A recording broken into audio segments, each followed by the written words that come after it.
Bonjour à tous. Eh bien, prenons un moment tous ensemble aujourd'hui pour continuer à lire et méditer le volume 6 du Livre du Ciel de Luisa Picaretta. Au nom du Père qui me crée, du Fils qui me sauve et du Saint-Esprit qui me sanctifie. Amen. Jésus, une fois de plus, nous nous immergeons en toi, dans ta divine volonté. Nous nous unissons à toi, nous nous identifions à toi, nous nous consumons en toi, nous fusionnons nos volontés dans la tienne. Et Seigneur, nous t'ouvrons grand les portes de nos cœurs pour que tu viennes y régner. Nous te voulons le roi de nos vies, le roi de nos cœurs. Nous voulons que tu fasses tout en nous jusqu'à nos derniers souffles, que tu sois l'acteur de nos actes. Nous voulons juste t'accompagner, que nos actes ne soient plus des actes humains, mais que tout se fait par toi et soit divin, éternel, rempli de l'infini, des vies divines t'amenons, gloire parfaite, amour parfait, adoration parfaite. Oui Seigneur, viens régir chaque seconde de nos vies. Et nous te demandons de régir particulièrement ce moment que nous voulons vivre totalement unis à toi, nos yeux dans les tiens, nos mains dans les tiennes, nos pieds dans tes pieds, nos mouvements dans tes mouvements, nos pensées dans tes pensées. Voilà Seigneur, que tes plans d'amour s'accomplissent pour chacun de nous. Nous venons rechercher ce moment que tu as déjà fait pour nous.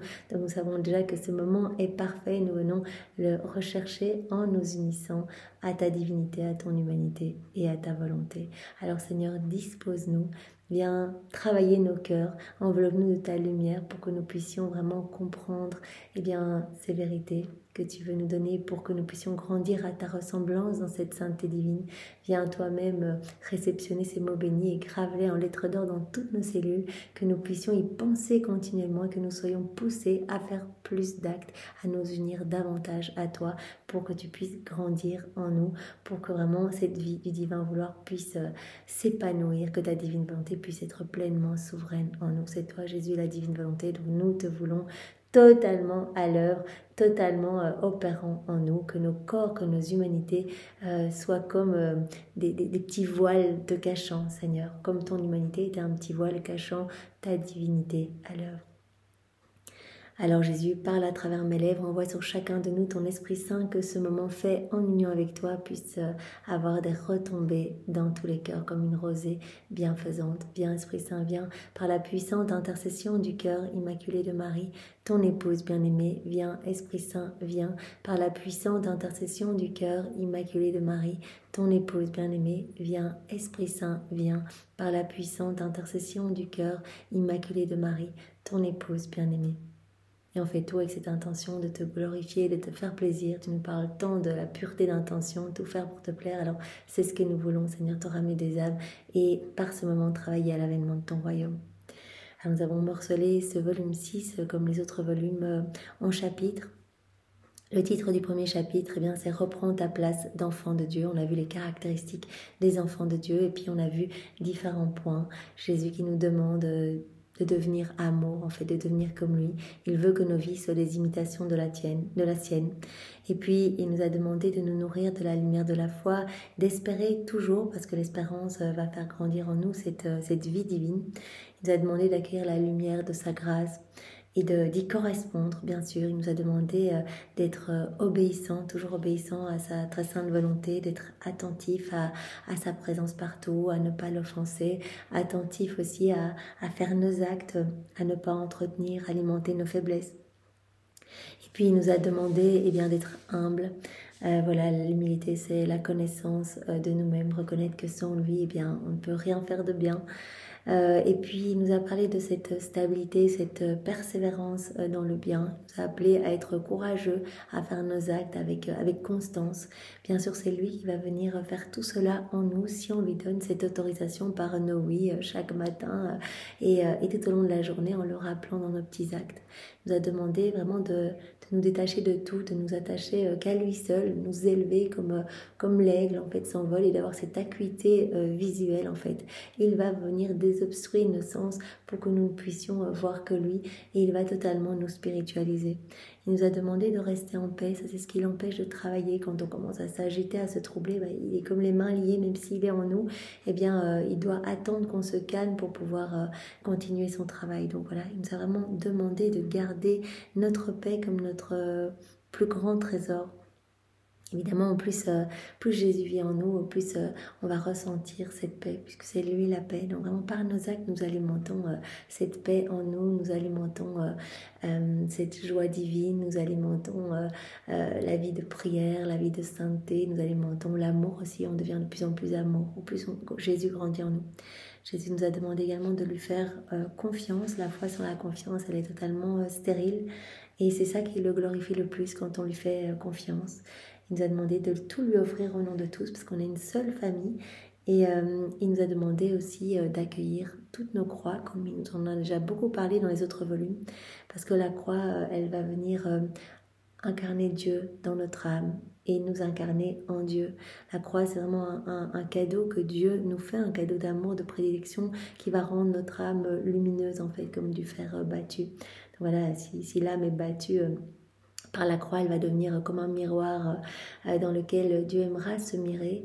Elle va devenir belle et resplendissante. Et en fait, les croix sont comme des semences de vertu. Donc il y a toujours un cadeau attaché à la croix. Jésus dit, je suis caché dans toutes les croix. Et la croix va se changer en gloire, en fait. Voilà, la croix précède toujours la gloire. La croix est le pain de la béatitude éternelle. La croix amène la résurrection dans l'âme. Et Jésus nous a dit aussi hier, voilà, je veux que tu accueilles en silence toutes les dispositions divines. Donc, ne cherche pas tant à comprendre ce qui t'arrive, mais accueille, en fait. C'est ce que moi, je veux pour toi, pour te purifier, pour remettre de l'ordre dans ton âme. Donc la croix est l'assignation avocat, juge, donc c'est vraiment un jugement d'amour. Si l'âme s'y conforme, si l'âme s'y soumet, s'y résigne, accueille tout dans cet apaisement, en fait, de dire mais que ta volonté soit faite, Seigneur, eh bien en fait il n'y aura pas de nouvelles assignations. Alors Jésus avait dit mais tu peux aussi accueillir la mortification, les croix, les mortifications, les humiliations. Les mortifications vont servir vraiment comme d'une bombe dans l'âme, en fait, vont faire exploser tous les palais de vices, de mauvais comportements, pour y placer à la place des palais de vertu. Donc laisse-toi vraiment dominer par la croix. Jésus nous avait dit, la croix, elle va détruire dans ton âme le royaume du mal, le royaume des démons, le royaume de la chair, pour y construire un royaume divin, pour y construire un royaume divin, un royaume spirituel, un royaume éternel. Voilà, donc que ton attention soit toujours portée sur ce que tes croix vont générer comme fruit, en fait.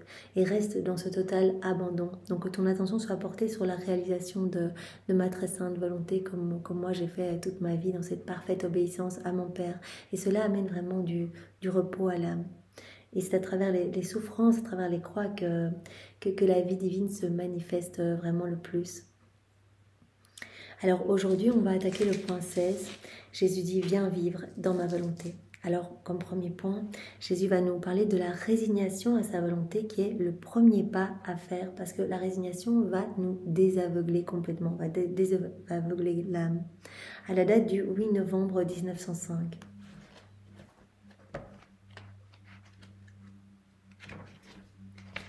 Presque à la dernière page.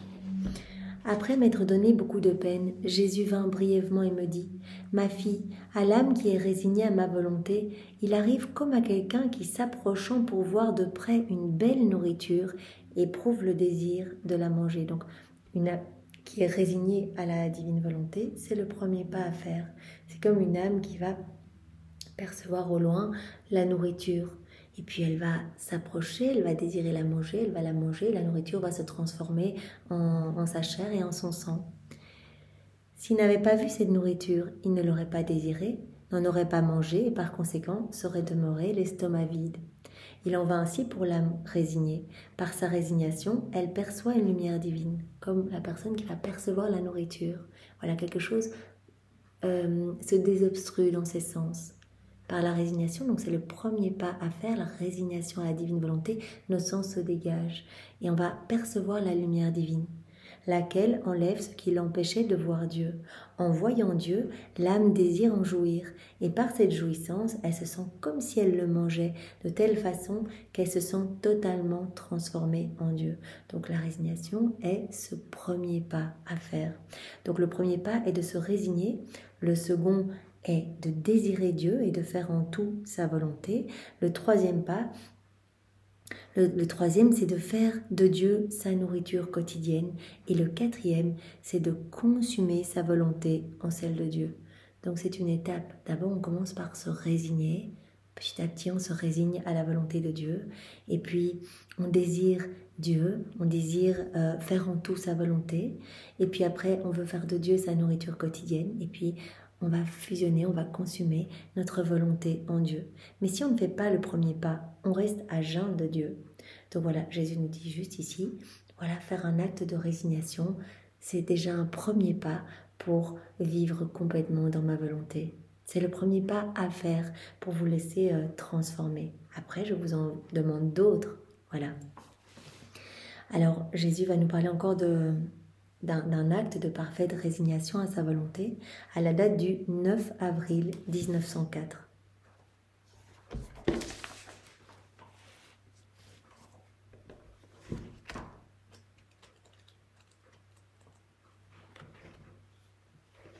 Ce matin, je devais recevoir à la Sainte Eucharistie et la pensée suivante vint à mon esprit.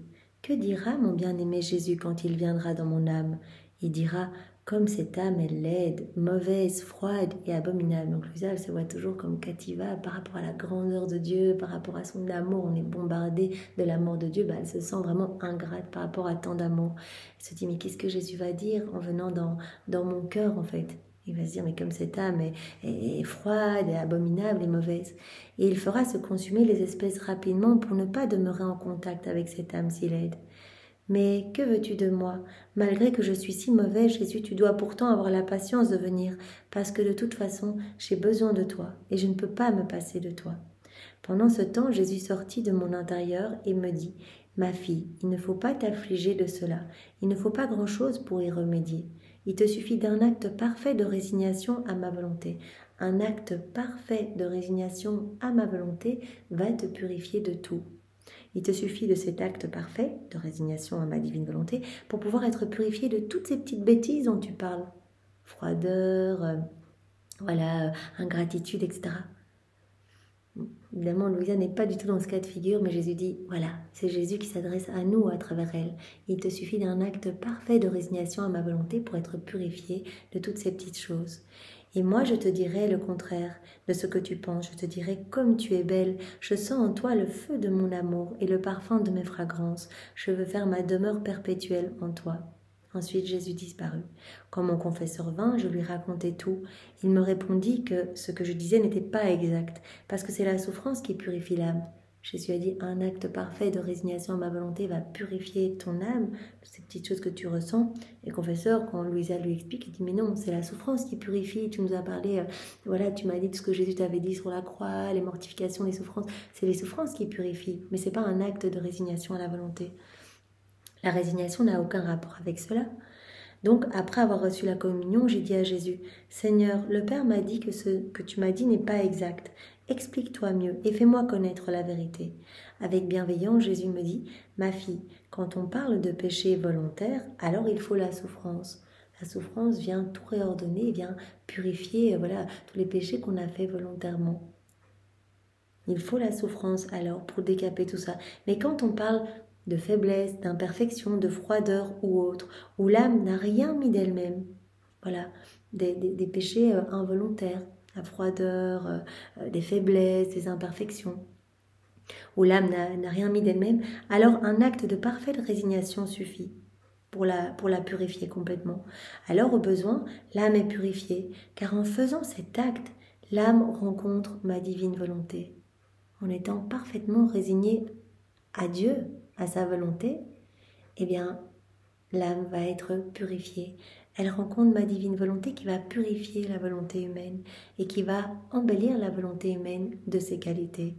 Ensuite, l'âme s'identifie avec moi. Donc voilà, il te suffit de faire un acte de parfaite résignation pour être purifié des petites faiblesses, de tes petites imperfections, froideurs ou autres. Quand c'est un péché volontaire, il faut la souffrance pour te purifier, mais un acte de résignation parfaite, un acte de parfaite résignation à ma volonté suffit pour que l'âme soit purifiée de toutes les imperfections qui sont involontaires. Parce qu'à ce moment-là, l'âme va rencontrer ma divine volonté qui va purifier sa volonté humaine et qui va l'embellir de ses qualités. Ensuite, l'âme va s'identifier avec moi. Donc, Jésus nous dit, en point préalable, voilà, la résignation à ma volonté, c'est le premier pas à faire, qui va désobstruer tes sens, qui va te purifier. Donc, c'est le premier pas à faire. Alors, on va voir toute une série d'autres points. Maintenant, où Jésus qui va nous parler de l'âme qui vit complètement dans la divine volonté, qui est immergée dans cette mer de lumière. Jésus va nous dire, point 2, l'âme qui vit en moi, elle est tout. À la date du 3 décembre 1903.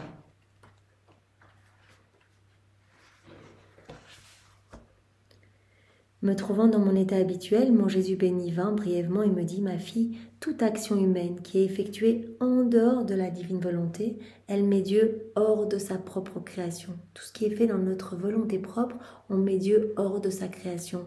On fait nous-mêmes. Jésus est comme sur la croix. Il le dit, c'est moi la divine volonté, je suis ligoté, je ne peux rien faire. L'âme qui agit dans sa volonté propre, elle me met hors de ma création. Je ne peux rien faire du tout. Je suis empêchée de donner mes grâces, je suis empêchée de donner mes cadeaux, je suis empêchée de travailler. Donc, quel que soit l'acte que l'on fait, si on le fait dans nos volontés propres, eh bien, on met Dieu en dehors de sa création.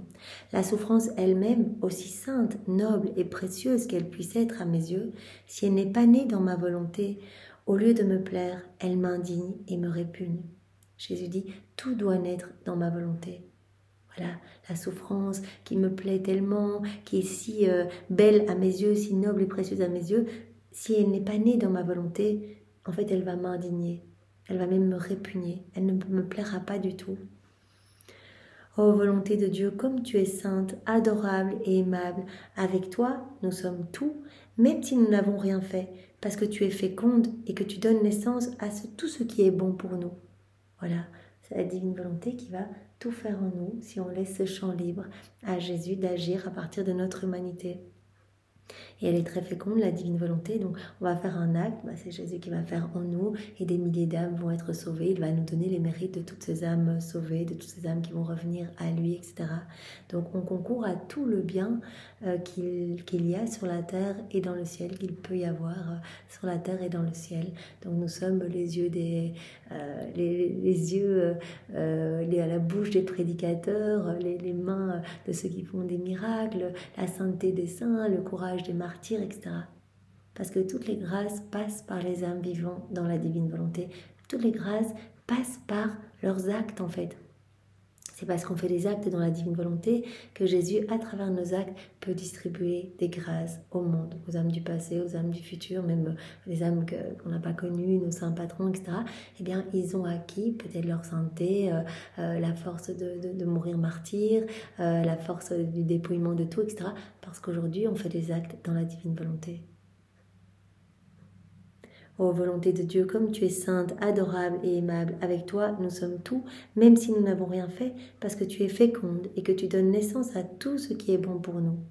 Voilà, et notre âme s'embellit aussi considérablement quand on fait des actes dans la divine volonté. Donc même si on fait rien, on est chez nous, on fait notre vaisselle, on met la table, on cuisine, on va dormir, on se lave les dents, les bêtises du quotidien, en fait, nos actes usuels du quotidien, parce qu'on le fait uni à Jésus. C'est magnifique tout ce qui se passe au niveau spirituel. Sans toi, nous ne sommes rien, divine volonté. Même si nous faisons tout, même si on fait des grandes choses, etc., mais si on les fait dans nos volontés propres, toute petite portée, il n'y a rien qui va se passer. Parce que la volonté humaine, elle est stérile et elle rend tout stérile. Donc, les petites choses faites avec Jésus deviennent divines, magnifiques, nos actes deviennent remplis de l'infini, etc. Les grandes choses faites dans nos volontés propres, non, petite portée, parce que notre volonté humaine est stérile et qu'elle rend tout stérile, tandis que la divine volonté, elle est féconde et elle rend tout fécond. Voilà, point 3, l'âme qui vit en moi, elle m'honore et elle n'ira pas au purgatoire, comme Jésus nous en a déjà beaucoup parlé. Donc, à la date du 8 février 1904.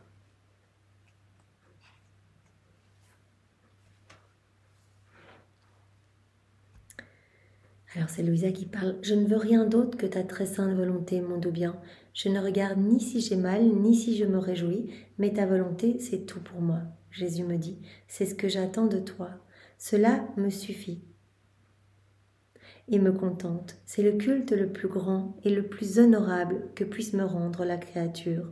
Ce qu'elle me doit en tant que son créateur. C'est ce que je veux en fait, c'est mon plan pour tous les hommes, qu'ils vivent tous dans ma divine volonté. Quand l'âme fait ainsi, on peut dire que son esprit vit et pense par mon esprit, que ses yeux regardent au moyen de mes yeux, que sa bouche parle au moyen de ma bouche, que son cœur aime au moyen de mon cœur, que ses mains opèrent par mes mains, que ses pieds marchent par mes pieds. Donc c'est l'âme qui se perd en Dieu. Je peux lui dire, tu es mon œil, tu es ma bouche, tu es mon cœur, tu es mes mains, tu es mes pieds. L'âme se perd en Dieu et Dieu vient s'enclore dans cette âme abandonnée. Voilà l'âme qui veut vivre dans la divine volonté. Dieu vient s'enclore dans ce petit néant. Donc c'est le rien qui se perd dans le tout qui s'enclôt dans le néant. Et Jésus peut dire, tu es ma main, tu es mon œil, tu es ma bouche, tu es mon cœur, tu es mes pieds, tu es mes mains, tu es tout. De son côté, l'âme peut dire, Jésus-Christ est mon œil, ma bouche, mon cœur, mes mains et mes pieds. En se maintenant dans cette union, non seulement par sa volonté, mais par tout son être, l'âme, quand elle mourra, n'aura plus rien à purifier, car le purgatoire ne touche que ceux qui vivent en dehors de moi, complètement ou en partie. Voilà. En se maintenant dans cette union, en fait, l'âme est consumée dans l'amour de Dieu, elle est remplie de Dieu. C'est Jésus qui vient regarder à travers nos yeux, c'est Jésus qui vient parler à travers nos lèvres, c'est Jésus qui vient penser dans toutes nos pensées quand on cligne des yeux, c'est Jésus qui cligne des yeux. Donc tout est purifié, chaque acte nous purifie davantage. Chaque respiration, chaque battement de notre cœur, chacun de nos micro-mouvements, tout nous purifie davantage. À chaque fois, Jésus retire quelque chose de notre volonté propre pour y placer quelque chose du ciel. Donc petit à petit, voilà, notre âme se gorge d'amour. À chaque fois, il dilate notre cœur pour nous donner plus de son amour. Il nous donne chaque fois quelque chose de nouveau. Il recrée, comme je le disais précédemment, son paradis en nous. Donc, il n'y aura plus rien à purifier. Non seulement notre acte que l'on fait en union avec Jésus, il est parfait, il est complet. Donc, il est rempli de Dieu, rempli de l'amour de Dieu, rempli de l'infini, etc. Donc il ne devra pas être confirmé au purgatoire, il ne devra pas être refait, il est déjà confirmé. Donc il est amené à la place la plus haute dans le ciel par nos anges gardiens, par tout le ciel, comme trophée, triomphe de la divine volonté sur notre volonté humaine. Il est déposé déjà dans les trésors royaux, il nous attend, il est déjà confirmé. Mais aussi Jésus va refaire tous nos actes du passé identiques. Par exemple, je mange dans la divine volonté, cet acte il est parfait. Hop, il est déjà emmené dans les trésors royaux, il porte déjà cette empreinte divine, il ne devra pas être refait au purgatoire. Et Jésus va refaire toutes les fois où j'ai mangé dans ma volonté propre dans le passé. Il va y apposer son sceau royal sur tous ses actes. Donc petit à petit, en fait, ma vie se transforme. Il n'y a plus tous ces vides dans mes actes, ces vides d'amour, etc. Donc, il n'y aura pas de passage par le purgatoire. En plus, Jésus nous a dit, il n'y a aucune raison que je tienne éloignée de moi dans le ciel une âme qui se sera unie à moi toute sa vie. Voilà, il n'y aura plus rien à purifier, car le purgatoire ne touche que ceux qui vivent en dehors de moi, complètement ou en partie. Des fois, on vit dans nos volontés propres, on crée des vides d'amour dans notre âme. Tout cela, on devra refaire au purgatoire. Donc, on peut vraiment vivre le ciel déjà ici-bas et vraiment se remplir de cet amour divin. Faire partie déjà de la milice céleste et vraiment connaître ces joies divines déjà ici. Autre passage qui nous dit effectivement que l'âme qui vit en Dieu le Nord, il n'ira pas au purgatoire, celui du 23 août 1905.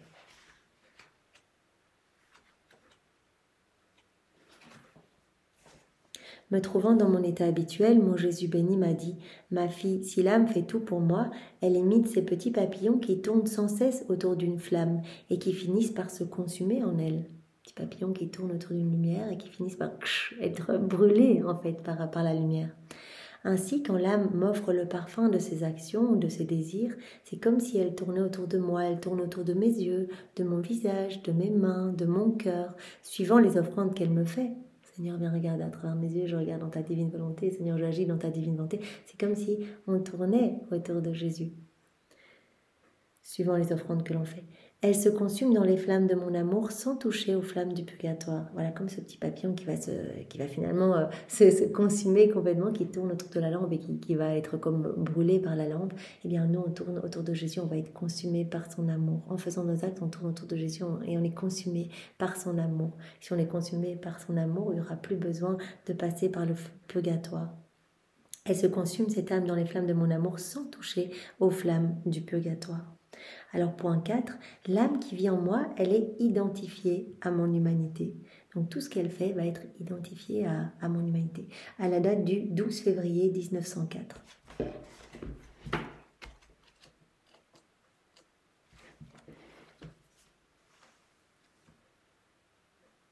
Je poursuivais dans mon état habituel, bien que plus souffrante qu'auparavant. Jésus béni vint, et de toutes les parties de son humanité sortaient beaucoup de petits ruisseaux de lumière qui se communiquaient à toutes les parties de mon corps. Donc elle voit toujours en dehors de son corps, et elle a cette vision, voilà, Jésus, et de toutes les parties de son humanité, il y a voilà, comme des flots de lumière qui sortent, des ruisseaux de lumière qui se communiquaient à son corps, à elle. Et de mon corps, nous dit Louisa, partaient autant de ruisseaux qui se communiquaient à l'humanité de notre Seigneur. Donc de l'humanité de Jésus, des ruisseaux de lumière qui se communiquent à Louisa, et du corps de Louisa sortent des ruisseaux de lumière qui se communiquent à l'humanité de Jésus. Pendant ce temps, je me suis trouvée entourée d'une multitude de saints qui, en me regardant, disaient « Si le Seigneur ne fait pas un miracle, elle ne pourra plus vivre, car il lui manque les signes vitaux. La circulation de son sang n'est plus normale. » Ils disent tous, elle va mourir là, elle n'a plus ce qu'il faut pour vivre. La circulation de son sang n'est plus normale. Selon les lois naturelles, elle doit mourir. Et ils priaient Jésus béni de faire un miracle pour que je continue de vivre. Notre Seigneur leur dit, la communication de ces ruisseaux, les ruisseaux de lumière qui sortent de l'humanité de Jésus, qui viennent inonder Louisa, et les ruisseaux de lumière qui sortent de l'humanité de Louisa, du corps de Louisa, qui viennent inonder l'humanité de Jésus. Donc Jésus dit aux saints qui disent, mais elle n'a pas ce qu'il faut pour continuer à vivre. Alors fais un miracle pour qu'elle continue à vivre. Et Jésus leur dit, la communication des ruisseaux que vous voyez signifie que tout ce qu'elle fait, même les choses naturelles, même ces petits actes du quotidien, eh bien tout ce qu'elle fait, c'est identifié à mon humanité. Donc, elle est totalement identifiée à mon humanité, totalement identifiée à moi. Quand je fais arriver l'âme à ce point, de tout ce que l'âme et le corps font, rien n'est dispersé, tout demeure en moi. Tout ce que Louisa fait, et les âmes qui vivent complètement immergées dans ma volonté, eh bien, tout ce que Louisa fait ici, eh bien, rien ne sera dispersé. Tout va demeurer en moi. On est liés, en fait. Rien ne se perd. Tout ce qu'elle fait, en fait, est lié à moi. Donc, elle est complètement consumée en moi. Elle est identifiée à mon humanité. Quand je fais arriver l'âme à ce point, de tout ce que l'âme et le corps font, rien n'est dispersé, tout demeure en moi. Cependant, si l'âme n'est pas arrivée à s'identifier totalement à mon humanité, beaucoup de ses œuvres se dispersent. Donc voilà, si on n'est pas totalement identifié à l'humanité de Jésus, ce qu'on fait, ça se disperse. On devra refaire ces actes-là au purgatoire. Mais Jésus dit, si l'âme est totalement identifiée à mon humanité, en fait, on est lié en fait par ces fils de lumière, par ces ruisseaux de lumière. Et tout ce qu'elle fait, en fait, est directement en moi. Rien ne se disperse, tout demeure en moi. Puisque je l'ai fait arriver à ce point, pourquoi ne la prendrais-je pas avec moi ? Puisqu'elle est tellement identifiée à moi, pourquoi je ne la prendrais pas avec moi ? Pendant que j'entendais ces choses, je me disais, tout va vraiment contre moi. L'obéissance ne veut pas que je meure, et ceux-ci, donc les saints, sont en train de prier le Seigneur de ne pas m'amener avec lui. Que veut-on de moi ? Moi je ne sais pas, car presque de force ils veulent que je demeure sur cette terre, loin de mon bien suprême. Tout m'affligeait. Pendant que je pensais ainsi, Jésus me dit, « Ma chère fille, il ne faut pas t'affliger. Les choses du monde se déroulent tristement et vont de mal en pis. Si le moment vient de donner libre cours à ma justice, je n'écouterai plus personne et je te prendrai. » Donc on est tellement liés en fait, quand l'âme arrive à ce point d'être identifiée complètement à Jésus, eh bien, Jésus dit, je peux prendre cette âme avec moi. Mais toi, tu es âme victime, Louisa, donc vraiment, tu me sers pour apaiser, atténuer ma justice divine, ma juste indignation. Mais il dit, mais les hommes sont si mauvais que s'ils continuent à perdurer dans leur obstination, eh bien, tu sais quoi, je te prendrai avec moi dans le ciel. Je n'écouterai plus personne. Donc voilà, ce point 4, l'âme qui vit en moi, elle est totalement identifiée à mon humanité. Donc tout ce qu'elle fait est identifié à mon humanité. Donc voilà, tout va être en moi. Rien ne sera dispersé, tout demeurera en moi. Alors point 5, l'âme qui vit en moi est ma résidence, elle est mon ciel. Il y a 3 passages qui vont dans ce sens à la date du 6 juin 1904. Ça c'est le premier passage. Me trouvant dans mon état habituel, mon Jésus se fit voir brièvement dans mon intérieur, d'abord seul et ensuite accompagné des 2 autres personnes divines, tous 3 dans un profond silence. Donc la Trinité qui vit en Louisa. Quand on est totalement immergé dans la divine volonté, Jésus dit, en fait c'est moi qui m'installe avec mon Père et l'Esprit Saint. On s'installe réellement, c'est une présence réelle et non mystique. En leur présence, je continuais mon travail intérieur habituel. Donc Louisa, elle continue à faire ses rondes, à mettre ses je t'aime partout, à unir ses actes à ceux de la divine volonté, etc. Et il semblait que le Fils s'unissait à moi, alors que pour ma part, je ne faisais que le suivre. C'est la divine volonté, c'est Jésus qui pousse Louisa à faire cela, à faire ses rondes, à être en mouvement continuellement. Elle dit, il semblait que le Fils s'unissait à moi, alors que pour ma part, je ne faisais que le suivre. Tout n'était que silence, et dans ce silence, je ne faisais rien d'autre que de m'identifier avec Dieu. Tout mon intérieur, mes affections, mes battements de cœur, mes désirs, mes respirations devenaient de profonds actes d'adoration à la majesté suprême. Elle est vraiment concentrée, la divinité, donc la Trinité est en elle, elle ressent vraiment cette présence, elle fait tout avec Jésus, elle est en train de faire sa ronde avec Jésus, et elle dit voilà que tout soit adoration profonde pour la majesté suprême, ma respiration, mes désirs, mes émotions, voilà, mes battements de cœur, etc. Après avoir passé quelque temps dans cet état, il me sembla que les 3 personnes divines parlaient, mais d'une seule voix. Elles disaient « Notre fille bien-aimée, il te faut du courage, il te faut de la fidélité et une très grande attention pour suivre ce que la divinité opère en toi. » Donc là, la Trinité dit bien, Louisa, c'est pas toi, c'est nous qui opérons en toi et toi tu suis ce que l'on fait. Donc il te faut du courage et il te faut vraiment cette fidélité et cette attention pour suivre ce que l'on fait en toi. Car tout ce que tu fais, Louisa, ce n'est pas toi qui le fais. Toi, tu ne fais rien d'autre que de donner ton âme comme résidence à la divinité. Toi, tu nous sers juste de résidence. Tu t'offres à nous et tu nous laisses travailler en toi. Et tu suis ce que l'on fait. Il t'arrive comme à une pauvre femme qui n'a pour habitation qu'une massure que le roi lui demande pour y habiter et que la femme accorde au roi en faisant tout ce qu'il veut. Voilà. Et toi, tu fais rien d'autre que nous prêter ta massure, quoi. Voilà, tu nous prêtes ta petite cabane, tu nous prêtes ton âme, tu nous donnes ton âme et nous, on vient vivre en toi. Tu nous donnes l'autorisation d'agir à partir de ton humanité. Alors, par le fait que le roi habite cette masure, celle-ci est remplie de richesses, de noblesse, de gloire et de tous les biens. Voilà, ce serait comme une pauvre femme qui prête sa masure au roi, parce que le roi lui demande, qui dit, voilà, tu peux habiter ma masure, et cette masure va devenir magnifique à l'intérieur, va être remplie de richesses, etc., parce que le roi y habite. Mais à qui tout cela appartient-il? Au roi. Et si le roi quitte cette masure, que reste-t-il à la pauvre femme? Il ne lui reste que sa pauvreté. Donc la Trinité fait bien remarquer à Louisa qu'elle n'est qu'un petit instrument, que tout ce qu'elle fait, eh bien, c'est l'œuvre de Dieu en elle. Pour nous également, dans la divine volonté, voilà, comme Louisa est notre chef de file, eh bien, on va laisser de plus en plus de place à Jésus, son Père et l'Esprit Saint, pour agir à partir de notre corps, pour parler à travers nos lèvres, regarder à travers nos yeux. Mais ce n'est absolument pas nous. Donc on laisse le champ libre à Dieu d'opérer à partir de notre petite masure en fait. On prête notre âme, on donne notre âme à Dieu pour qu'il y fasse sa demeure. C'était le plan de Dieu, que tous les hommes soient des résidences en fait, accueillant leur Créateur et vivant dans cette réciprocité d'amour. Donc voilà, l'âme qui vit en moi est ma résidence, elle est mon ciel, avec ce premier passage. Deuxième passage à la date du 18 novembre 1904.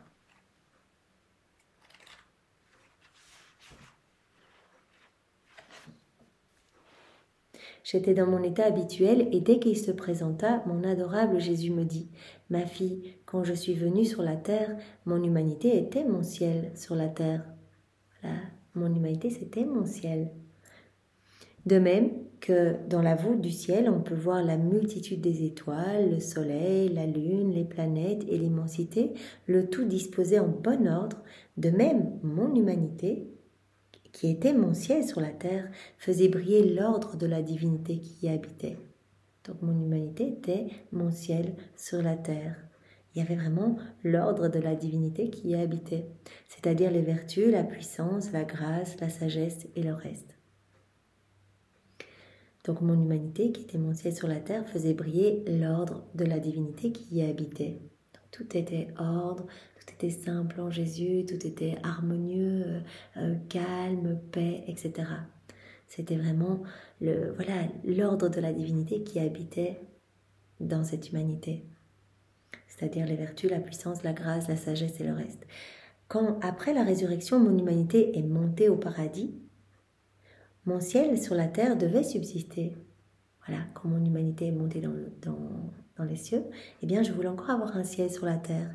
Ce ciel est formé des âmes qui donnent une demeure à ma divinité. Donc, comme mon humanité était une demeure pour ma divinité, c'était mon ciel sur la terre, eh bien, je veux en fait que vous me serviez aussi de demeure, que vous soyez aussi, eh bien, chacun de vous, mon ciel sur la terre, que je puisse vivre en vous. Ce ciel est formé des âmes qui forment une demeure à ma divinité. En ces âmes, je trouve mon ciel sur la terre et je fais briller à l'extérieur l'ordre des vertus qui se trouve à l'intérieur. Et donc ces âmes vont acquérir. Donc si ces âmes m'accueillent, donc elles me donnent leur oui, je peux m'installer, faire ma résidence, me sentir bien, déployer mes richesses, les combler des trésors célestes. À chacun qu'elles vont faire en union avec moi, c'est ma vie qui va grandir. Je vais leur donner mon tempérament divin, je vais leur donner mes attributs divins. Elles vont acquérir mes humeurs divines. Donc cela va se voir extérieurement. Cela va être vraiment des âmes qui vont être calmes, posées, avec cette constance, cette immuabilité, etc. Donc vraiment, tous vont pouvoir ressentir comme cet air balsamique se dégager de ces âmes. Ben, c'est l'air divin, c'est pas l'air que comme on pourrait faire nous-mêmes en tant qu'humains, c'est Dieu s'installant en nous. Donc on doit laisser nos cœurs comme résidence, donner notre grand oui pour vivre dans la divine volonté, et Dieu va s'établir en nous, on lui laisse l'autorisation de tout faire, et notre âme va s'embellir, et cela va déborder en dehors de notre humanité. Et donc tous vont pouvoir ressentir que quelque chose se passe en nous, que c'est vraiment, que c'est Dieu qui agit en fait, à travers nos regards, qui regarde nos frères et sœurs, etc. Donc nos regards vont être chargés de compassion, d'amour, etc. En ces âmes, je trouve mon ciel, donc les âmes vivantes dans ma volonté. En ces âmes, je trouve mon ciel sur la terre et je fais briller à l'extérieur l'ordre des vertus qui se trouvent à l'intérieur. Voilà. Donc, cela va même se ressentir à l'extérieur. Tout va s'ordonner en ces âmes. Quel honneur pour la créature que d'offrir un ciel à son Créateur. Donc voilà, les âmes vivantes dans la divine volonté deviennent des demeures pour leur Créateur, deviennent chacune comme des... Voilà, chacun devient un ciel pour son Créateur. Quel honneur pour la créature que d'offrir un ciel à son Créateur. Oh, combien me refuse cela pourtant. Toi, ne voudrais-tu pas être mon ciel sur la terre? Oh, dis-moi oui. Je répondis, Seigneur, je ne veux rien d'autre que d'être vu dans ton sang. Je ne veux rien d'autre que d'être vu dans tes plaies, dans ton humanité, dans tes vertus. Donc je veux être consumé en toi, en fait. Je veux être perdu en toi. C'est seulement là que je veux être vu, afin d'être ton ciel sur la terre. Je veux être perdu en toi pour être ton ciel sur la terre. C'est seulement là que je veux être vu, dans tes plaies, dans ton humanité, dans tes vertus, dans ton sang. C'est seulement là que je veux être vu afin d'être ton ciel sur la terre. Et je veux être méconnu par toi ailleurs. Peu importe ce que les autres pensent de moi, je veux être méconnue partout. Je veux être la plus petite, mais je veux être ton ciel sur la terre. Je veux que tu vives en moi. Et moi, je veux vivre en toi. Je veux être perdu en toi et je veux que toi, tu vives en moi. Il sembla approuver ma proposition et disparut. Troisième point, relatif donc à l'âme qui vit en moi, nous dit Jésus, elle est ma résidence, elle est mon ciel. Troisième passage est relatif, celui du 8 août 1904.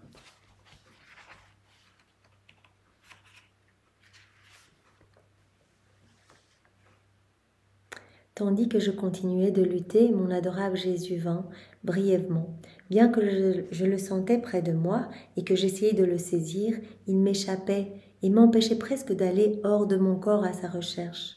Après avoir beaucoup lutté, il se fit voir juste un peu et me dit « Ma fille, ne me cherche pas à l'extérieur de toi, je suis en toi. Cherche-moi en toi, dans les profondeurs de ton âme.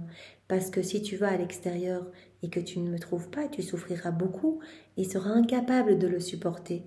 Si tu peux me trouver plus facilement, pourquoi veux-tu lutter davantage? Arrête de me chercher partout autour de toi, je suis en toi.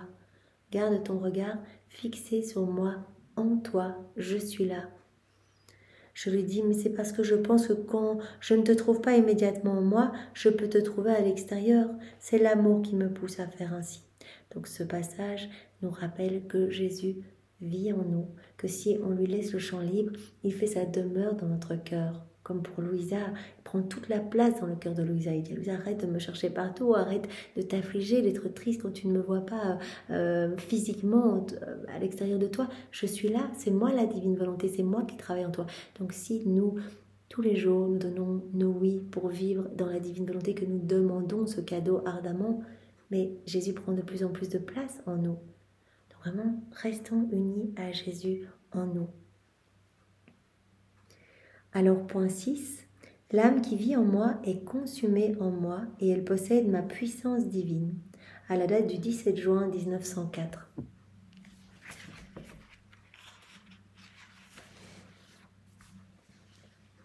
Ce matin, après m'être bien battue, Jésus béni est venu et m'a dit, « Ma fille, vois tout ce que l'on dit au sujet des vertus et de la perfection. Cependant, tout cela aboutit à un seul point, la consommation de la volonté humaine en Dieu. » Donc voilà, tout ce qu'on dit de bien au niveau des vertus, etc. Jésus dit, en fait, c'est pour rentrer en plus grande intimité avec moi, pour en arriver à cette consommation totale de l'âme en moi. C'est ça qui est important. La consommation de la volonté humaine en Dieu. Ainsi, plus la créature est consumée en Dieu, plus on peut dire qu'elle contient tout et qu'elle est parfaite. Voilà, plus l'âme se perd en moi, plus moi je grandis en elle. Donc acte après acte, je grandis en elle, elle alimente cette vie divine en elle. Et voilà, plus l'âme se consume en moi, plus elle contiendra des choses du ciel. On peut dire de l'âme qui est totalement fondue en moi, perdue en moi, et bien qu'elle contient tout et qu'elle est parfaite de cette perfection divine. Voilà, on est tous appelés, on est tous en chemin, on n'en est encore qu'au début, mais Jésus nous purifie jour après jour et il veut qu'on devienne pur amour, pure lumière. Les vertus et les bonnes œuvres sont des clés qui ouvrent les trésors divins à la créature et lui font acquérir plus d'amitié, plus d'intimité et de commerce avec Dieu. Les vertus, elles font grandir l'intimité avec Dieu. Cependant, seule la consommation fait de la créature une seule chose avec Dieu et met à sa disposition la puissance divine.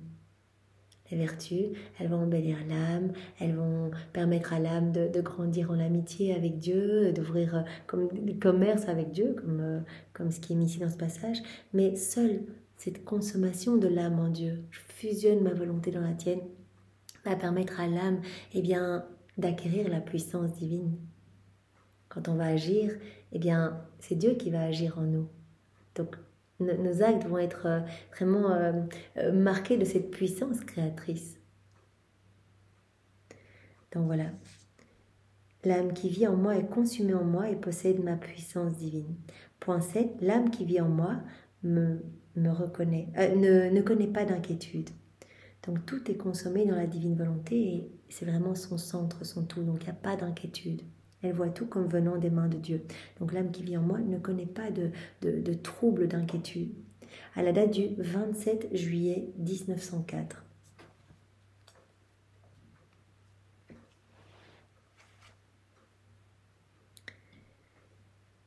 Je me trouvais dans mon état habituel quand mon adorable Jésus sortit de mon intérieur. Il me tenait la tête soulevée parce que j'étais très fatiguée de l'avoir attendu si longtemps. Il me dit, ma fille, pour celui qui m'aime véritablement, tout ce qui lui arrive, intérieurement ou extérieurement, revient au même, parce qu'il vit tout dans la divine volonté. De tout ce qui lui arrive, rien ne l'inquiète, puisqu'il regarde tout comme venant de la divine volonté. L'âme qui est complètement immergée en Dieu, qui vit complètement dans la divine volonté, elle ne se trouble pas, elle trouve son repos, elle trouve son apaisement en Dieu et elle considère tout comme, d'ailleurs Jésus dit, vous devez accueillir tout comme venant de mes mains. Donc quelque chose se passe à l'intérieur, souci de santé, à l'extérieur on me calomnie, etc. Merci Seigneur, tu l'autorises pour quelque chose. Toi, tu sais mieux que moi ce qu'il faut pour que je puisse être purifiée. Donc j'accueille tout comme venant de tes mains. Voilà, donc l'âme qui vit en moi, l'âme qui est immergée dans ma volonté, elle ne s'inquiète pas. Elle regarde tout comme venant de la divine volonté.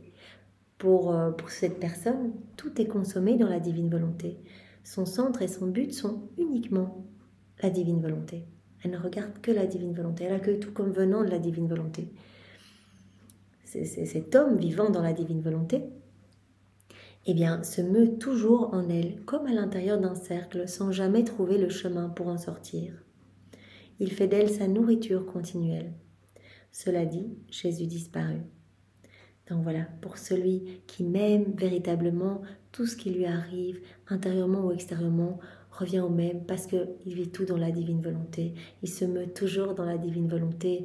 Il a son centre dans la divine volonté, son but est dans la divine volonté. En fait, tout est dans la divine volonté pour lui. Et il accueille tout comme venant de la divine volonté. Et il fait de la divine volonté sa nourriture continuelle. Donc il ne s'inquiète pas, il accueille. Cela dit, Jésus disparut. Donc tout est consommé pour cette âme dans la divine volonté, c'est son centre et c'est son tout. Alors on va faire le dernier point pour aujourd'hui. Donc l'âme qui vit en moi, elle reconnaît ma souveraineté et elle me laisse dominer son âme. À la date du 5 août 1904.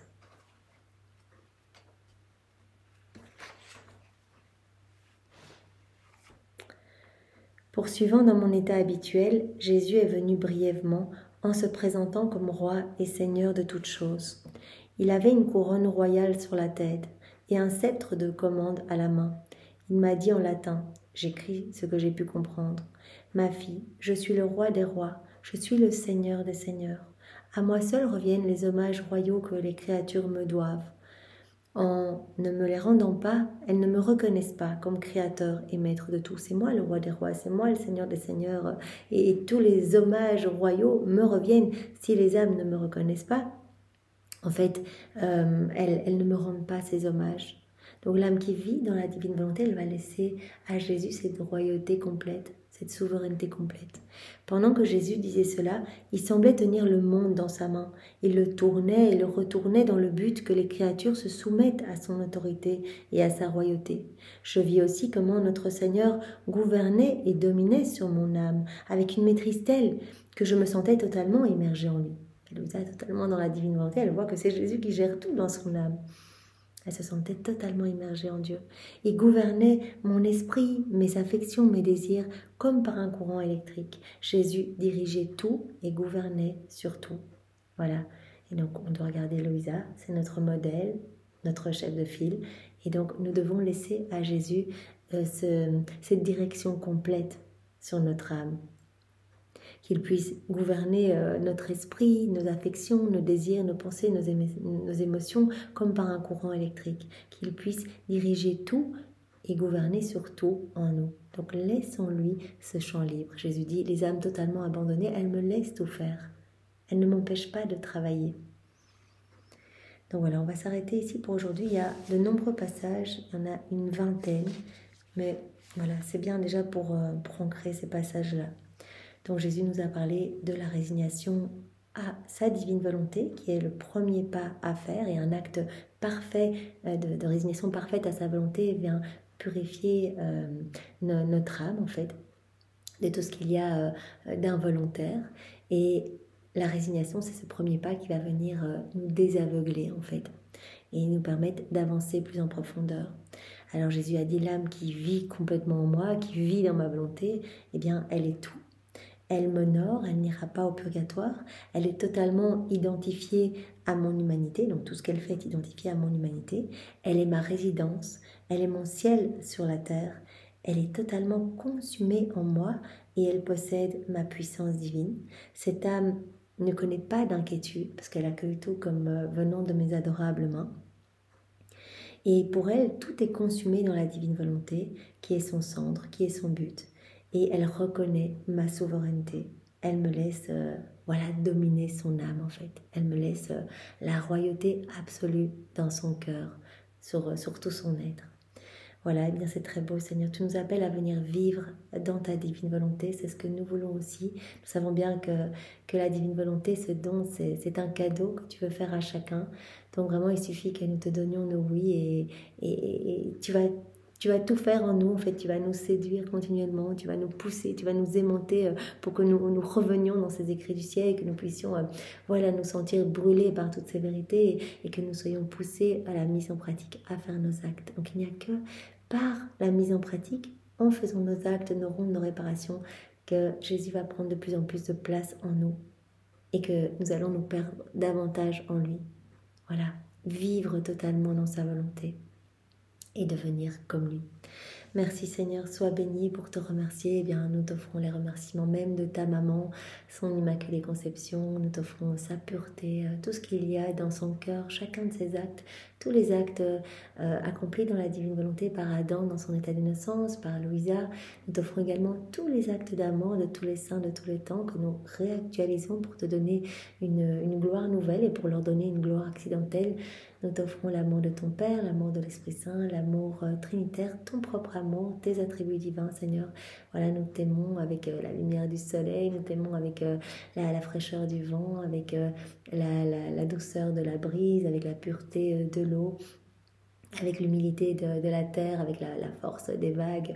Voilà, nous t'aimons avec tes propres attributs, Seigneur, et nous le faisons bien sûr, non seulement pour te remercier de toutes ces vérités qui nous façonnent, nous transforment, mais aussi en réparation pour tous ceux qui ne t'aiment pas. On t'offre tout cet amour, on t'offre tes attributs, on t'offre l'amour de ta maman, on t'offre les actes d'amour des saints, et bien pour réparer, on t'offre tout cela au nom de tous, au nom de tous les hommes, de toutes les générations humaines, pour réparer pour tant de froideur, tant d'iniquité, tant de méchanceté, tant de perversion humaine, Seigneur. Voilà, nous te recouvrons de douceur. Nous voulons former autour de toi comme un petit cocon agréable pour vraiment que tu puisses te sentir apaisé, en fait, vraiment. Nous voulons nous offrir à toi en ce sens, vraiment.